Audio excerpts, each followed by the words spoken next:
तुम्हें क्या खाना है, कितना शरीर को चाहिए वह समझो। ध्यान दें कि जो कर रहे हैं वह शरीर के लिए अच्छा हो। यह नहीं कि दूसरा क्या कर रहा है वह हमें करना है। यह नहीं करना कि दूसरे ने टाइट पैंट पहनी है, बाल कलर किए हैं तो मैं भी करूं। मन को काबू करो। मन का क्या है, वह तो भटकता ही रहता है। अपनी भावनाओं को समझो, उन्हें किसी चीज में अटकने मत दो। मन की सारी वृत्तियों पर काबू पाना ही असली जीवन है। और आप यह कर सकते हैं योग के द्वारा।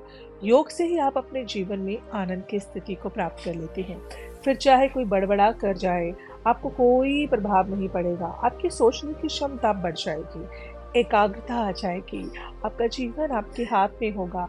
आप फिर ऐसा नहीं करेंगे जैसे बाहर आप देखते हैं कि कोई लड़ते झगड़ते चिल्लाते लोग मिल जाएंगे। क्यों? क्योंकि उन्होंने अपना जीवन दूसरे के हाथ में दे दिया, अपने जीवन को खिलौना बना दिया है।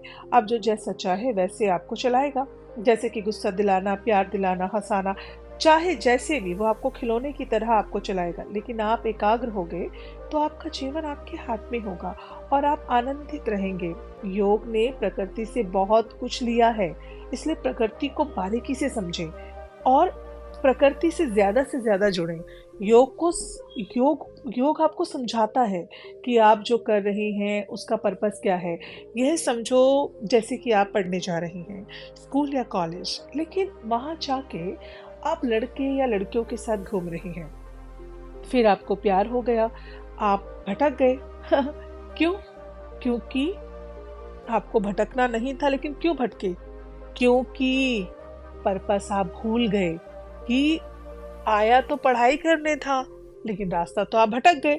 आपको समझना होगा कि हमारा जीवन क्या है, शांति कहाँ है। कर्म से आप समझोगे कि आप कर्म क्या कर रहे हो और वही कर्म आपका जीवन निर्धारित करेगा कि आप शांति का जीवन जिएंगे कि आप अशांति का जीवन जिएंगे। क्योंकि एक बात ध्यान रखना, आप जो भी मेहनत कर रहे हैं वह मेहनत कभी भी व्यर्थ नहीं जाती। इसलिए शांति के लिए कदम उठाया जाए, इस बात को आपने जीवन में लागू करें। जरूरी है, योग करें। धीरे धीरे आपको अपने में परिवर्तन महसूस होगा। अपने जीवन की लिस्ट बनाओ कि आपको जीवन में क्या चाहिए। क्या सबसे पहले आप 8 घंटे की नींद पूरी करते हैं? अगर नहीं करते तो 8 घंटे की पूरी नींद करें। बचे समय में आप भरपूर काम करें, सबके साथ अच्छे से रिश्ते रखें, कोई अच्छी किताब पढ़ो, कुछ देर योग करो, ध्यान करो, अपने साथ 45 मिनट वॉक करो। लेकिन दूसरों को देखकर मत जियो। अगर दूसरों को देखने की आदत है तो उन्हें देखो जो दुखी हैं या कम में भी खुश हैं।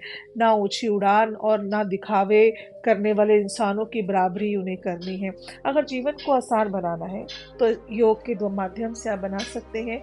अपने आप को समझें, दिखावे की जिंदगी को ना जिए। अगर जीवन को स्वर्ग और शांति प्रिय जीना है तो, और अगर नरक बनाना है तो जीवन में आपको जितना उड़ना है, जो करना है आप वो कर सकते हैं। लेकिन कोशिश करें कि दूसरों को देखकर मत जियो, खुद को देखो, खुद में झांको। आशा करती हूँ आपको मेरी कही हर एक बात समझ आई होगी।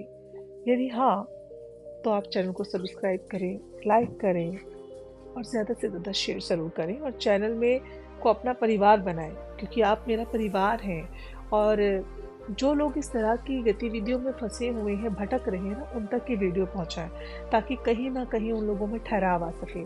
धन्यवाद जी।